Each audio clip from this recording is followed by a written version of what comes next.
Bienvenue à Karbala, en Irak. Ville sainte et lieu sacré pour les musulmans, où se trouve le sanctuaire de l'imam Hussein et de l'imam Abbas, petit-fils du prophète Mohammed et fils de l'imam Ali. C'est ici que se trouvent les tombeaux des imams, décédés en martyrs lors de la bataille de Karbala en 680. Assalamu alayka ya Aba Abdullah. Marhaba bi Karbala.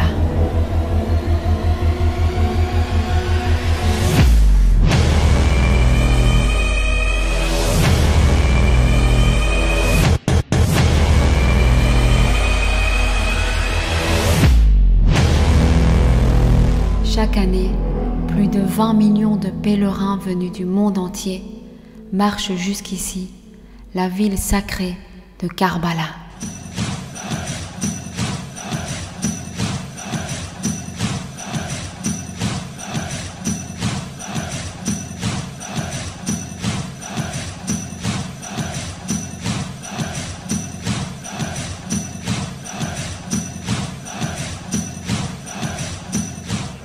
Savoir que ce lieu est également un lieu de pèlerinage.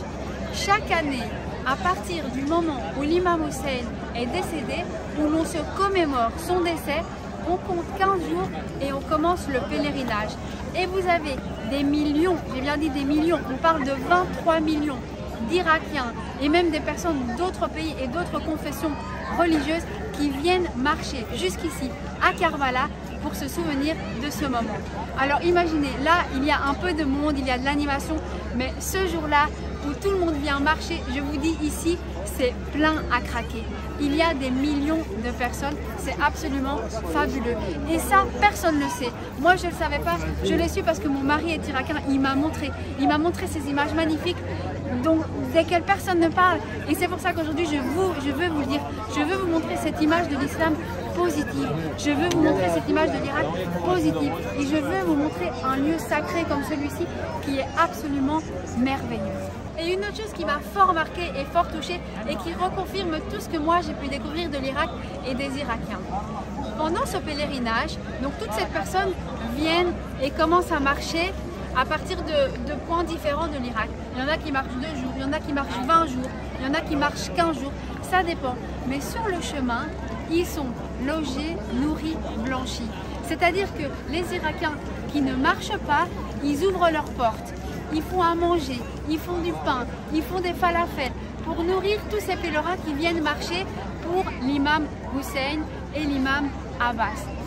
Mais pas seulement, je vous parle de la nourriture, mais ils font aussi des massages, ils vont laver leurs vêtements, ils veulent tout faire pour que ces pèlerins se sentent bien et puissent continuer cette marche qui est si merveilleuse. Et chacun y met un petit peu du sien. Maintenant, on va découvrir ces 2 endroits. Nous avons à ma gauche le sanctuaire de l'imam Abbas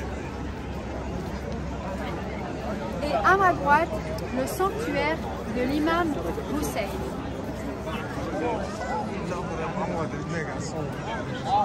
Nous allons les découvrir les 2 entièrement. Je vais vous les faire découvrir.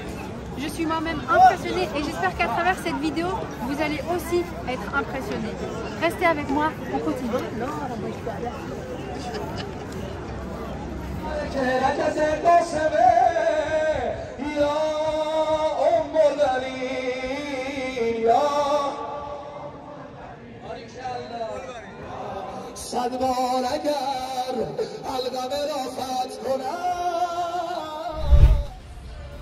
Chaque année, les musulmans chiites commémorent l'anniversaire de la bataille de Karbala. C'est un jour de deuil sacré. À cette date, partout en Irak, on reconstitue rituellement les scènes de la mort de l'imam Hussein. Ce jour-là, de nombreux musulmans chiites participent à de grands rassemblements pacifiques, au cours desquels ils récitent des poèmes à la mémoire de l'imam Hussein et de son sacrifice, tout en pleurant, en se frappant la poitrine comme une tradition culturelle pour montrer leur deuil.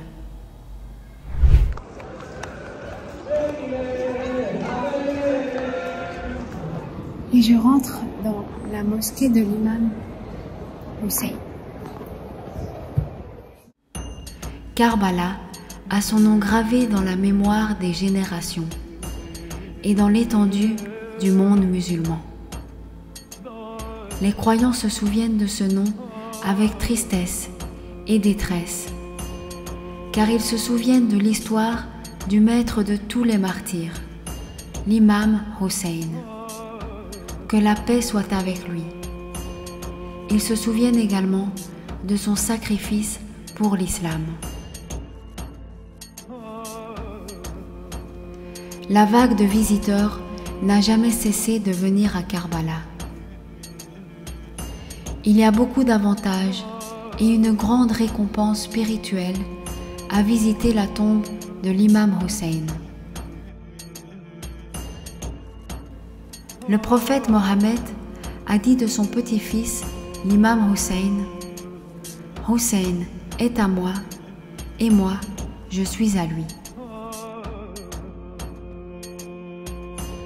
Les croyants viennent donc de toutes les parties du monde, tout au long de l'année, pour recevoir l'honneur de rendre visite à l'imam Hussein.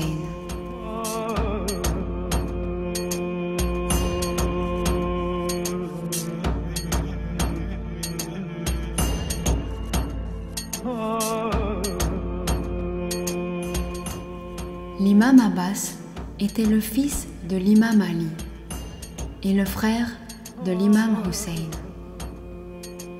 Les récits indiquent qu'il n'a pas ouvert les yeux à sa naissance jusqu'à ce que son frère, Hussein, le prenne dans ses bras. L'imam Abbas a été enterré à l'endroit où il est tombé de son cheval, à Karbala. Son sanctuaire a été construit autour de sa tombe, à laquelle des millions de pèlerins rendent hommage chaque année.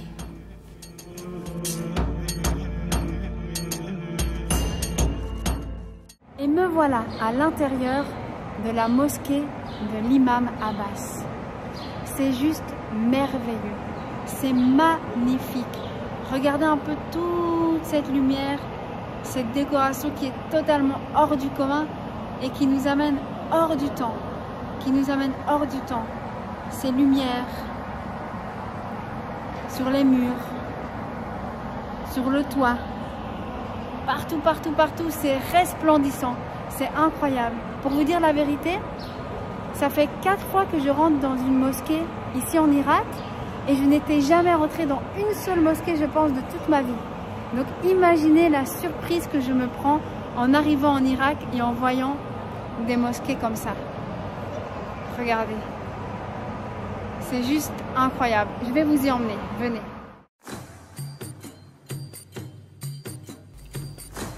Lorsque l'imam Abbas décida de se rendre sur le champ de bataille, l'imam Hussein lui demanda d'apporter de l'eau pour les enfants et les nouveau-nés.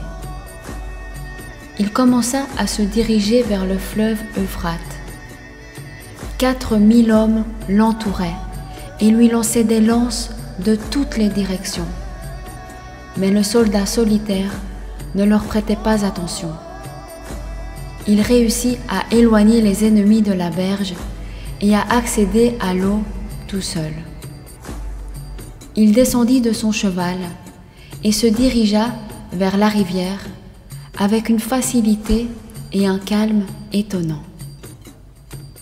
Il prit alors une poignée d'eau de la rivière et voulut la boire à cause de la soif intense qu'il ressentait. Tout à coup, il se souvint que l'imam Hussein, ses enfants et toute la famille avaient soif. Il laissa tomber l'eau qui était dans ses mains dans la rivière et récita le célèbre poème. « Ô mon âme, tu devrais être avili pour l'imam Hussein et ne jamais vivre après lui. L'imam Hussein s'est retrouvé face à face avec la mort. Et pourtant, tu veux boire de l'eau froide et délicieuse? Je jure sur Allah que ce n'est pas conforme aux préceptes de ma religion.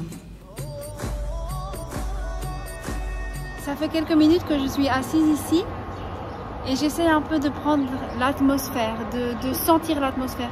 Pas juste regarder, mais parfois de s'asseoir et puis prendre le temps. Et là, ça fait quelques minutes que je suis assise et je vois toutes sortes de choses. Je vois des personnes qui prient, je vois des enfants qui courent, je vois des personnes qui dorment, je vois des personnes qui regardent. Je vois un peu toutes sortes de choses, mais ce que je vois aussi, c'est de la beauté. C'est juste magnifique.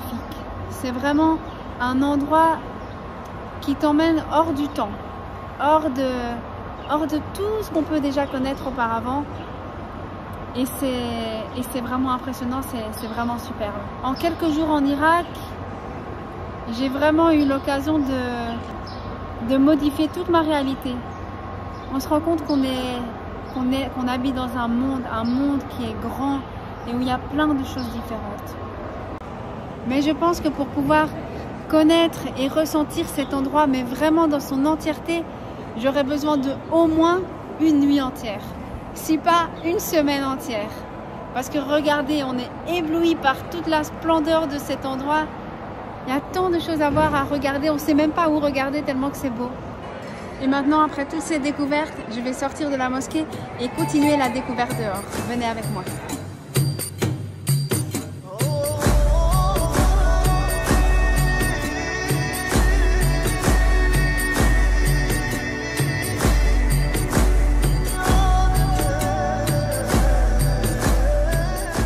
Et voilà que s'achève notre découverte de Karbala, de ce lieu sacré et de ce lieu magnifique.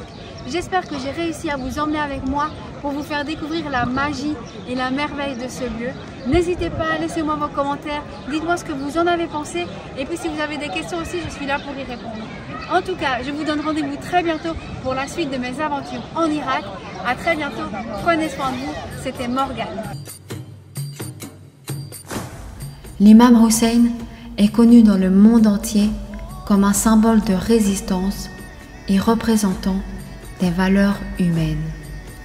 De nombreuses personnes accomplissent des actes de gentillesse et de charité afin de maintenir en vie les mêmes principes et valeurs pour lesquels l'imam Hussein a donné sa vie.